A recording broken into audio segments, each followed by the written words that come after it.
Hi everyone, I'm Shaylin here with Reedsy.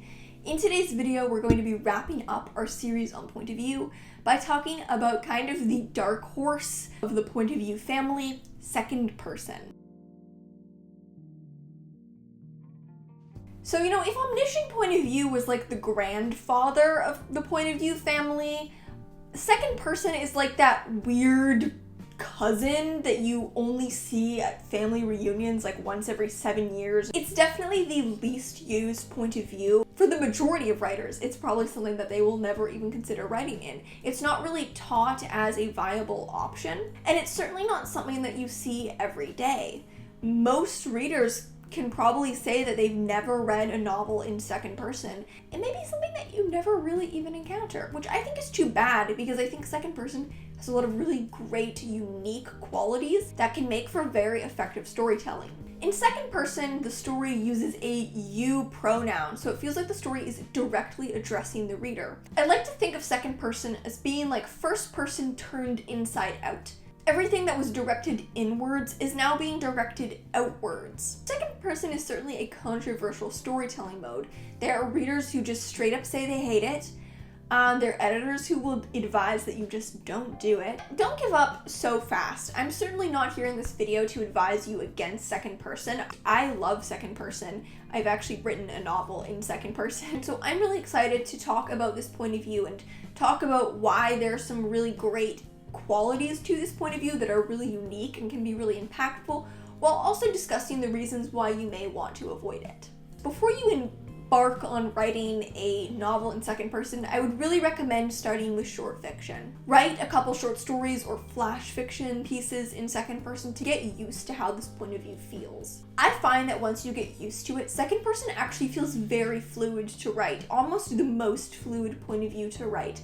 Because it feels like you're almost speaking directly to the story, So it feels very natural once you get used to it, in my experience.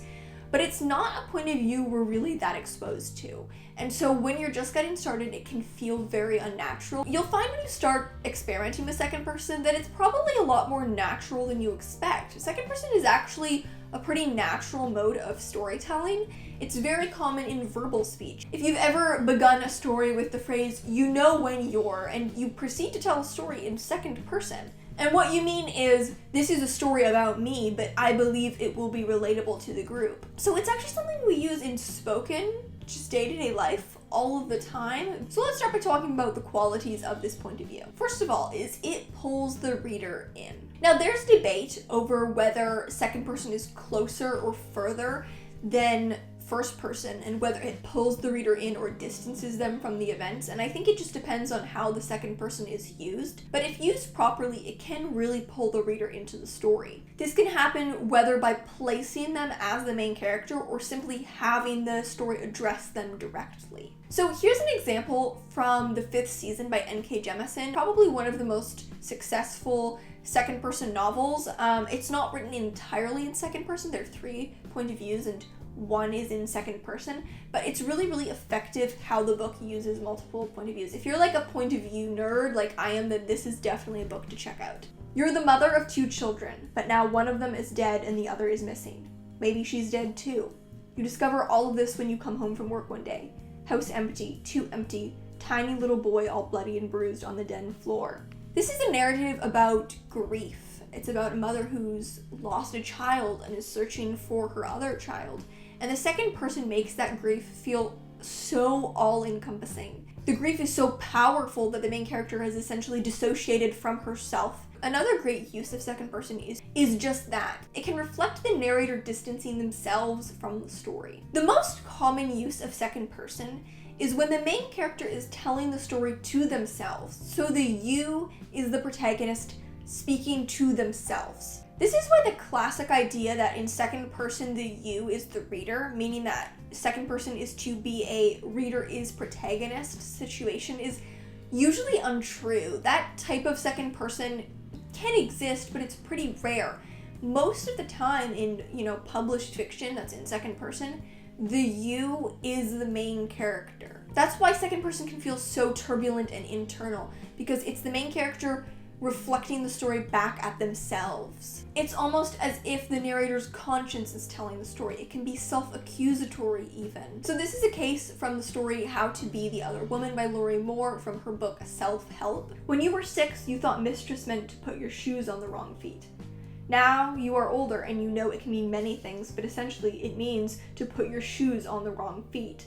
In this story, you is not the reader, and we know this. The main character is a woman named Charlene. She's just telling the story back to herself, reflecting on something that's very difficult for her to think about. Second person can also be used to give the narrator someone to address. Now this is a bit of a gray area. These are novels where the you is another character in the story or some kind of entity, but the protagonist refers to themselves as I. Kind of like if you were writing a letter, I hope this letter finds you well. There's a you, but it's not the person telling the story. Some people might call this second person, some might call it first person. It kind of depends on the case. Here's an example from Mohsin Hamid's novel, The Reluctant Fundamentalist. In this case, the you is an American stranger, but could also kind of be you, the reader. And as the book goes on, it becomes clear who you are in relation to the story. Excuse me, sir, but may I be of assistance? Ah, I see I have alarmed you. Do not be frightened by my beard. I am a lover of America. I noticed that you were looking for something. More than looking. In fact, you seem to be on a mission. And since I am both a native of this city and speaker of your language, I thought I might offer you my services. As you can see, there's both a you and an I. So in many ways, this is a first-person narrative existing alongside a second-person narrative. You can also use second person to reinforce ideas that drive the story. In fact, I would argue that 95% of the time a story employs second person, it's to reinforce some kind of theme or idea. Second person is usually intricately tied to the story's themes and mode, because usually if you're writing something in second person, it's because the story can't really be told any other way, and it's reflecting something crucial about the story or the characters. Second person really needs to be a purposeful choice. It shouldn't be something done to be different or flashy. It should be done to reinforce crucial ideas about the story's themes or characters. In Ian Banks' novel Complicity, there are 2 point of view characters, a journalist and a murderer whose killings have been inspired by the journalist's writings. And the chapters from the murderer's point of view are in second person. You hear the car after an hour and a half. During that time, you've been here in the darkness, sitting on the small telephone seat near the front door, waiting.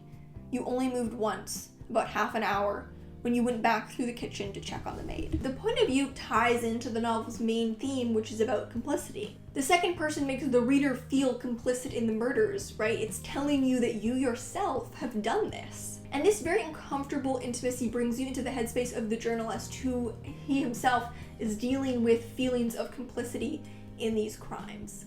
So those are some of the really unique qualities of second person. What about some reasons not to write in second person? First of all is many readers simply don't like it. If I had a dime for every time I heard someone say, I just don't like second person, just inherently, as a matter of principle. And the thing is, most of the time, the reason so many readers don't like second person is because they have this misconception that they're meant to be the main character, right? Because that's kind of what you're taught.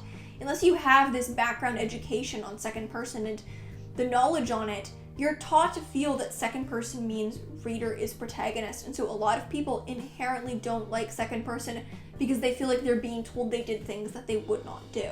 Now the thing is, if you're in it for the art, you want to create an art piece and you have a specific reason why you want to use second person that is crucial to your piece, maybe you don't care that lots of people don't like it. That's kind of my reaction when I write things in second person. I'm like, okay, yes, lots of people don't like second person, but it's crucial for the story I'm trying to tell, so it's gonna be in second person. But if your book's reach and potential audience is a concern for you, do be mindful of the fact that the audience for second person is limited by the fact that so many readers just don't like it. Lack of exposure to this point of view makes it feel unnatural and uncomfortable for a lot of readers, and so it can limit your options. The obscureness of second person can also put up a lot of barriers if you're looking for an agent, because again, agents know the market and they know that second person is not the most popular choice. Again, this doesn't mean you can't write in second person or you can't publish in second person, because you totally can. But it does unfortunately put up some extra barriers for you in terms of publication options and potential audience. It also typically works better in short stories. You'll find a lot more short stories in second person than you will novels. Short stories are so brief that it doesn't really get trying for the reader, so even readers who aren't normally a fan of second person can still get on board if it's in a relatively short piece. It's definitely worth trying a couple short stories in first person before you attempt a whole novel. And finally, and I think this is the most important point, don't write in second person if you don't have a clear reason and the story wouldn't work without it. Second person has its place in stories that need to be told in second person. If the reader isn't convinced that this is a necessary mode for the story, then they'll find it gimmicky or flashy. Second person really needs to be earned. We're typically not going to question if a book is in third person or first person, because these are such common modes of storytelling. But most readers need to be convinced if a story is in second person. It needs to be earned. And if it is earned because it's the only way you could tell the story and it's crucial for conveying your character or the story's themes, then it can be really, really effective. Using second person when it's not earned will usually feel pretty lackluster. There are certainly naysayers when it comes to second person, but ultimately they may just not be your audience. No book can appeal to everyone. Potentially limiting your audience is okay with you because this is the story you want to tell. This is the best way to tell it. Maybe people who hate second person simply just were never your audience in the first place. I said at the beginning of the video that I'm a bit of a second person apologist. I really like second person. I really feel like it is hated because people don't understand what it is. And if more people understood that it's the character talking to themselves most of the time and not you, the reader, being the main character, they'd be more open to it. So if it's something that interests you and you have a story, I would definitely recommend trying it. I think that if it's something you want to try, it's not as intimidating as it might seem. I would love to hear your favorite short stories or novels that you've read that are in second person.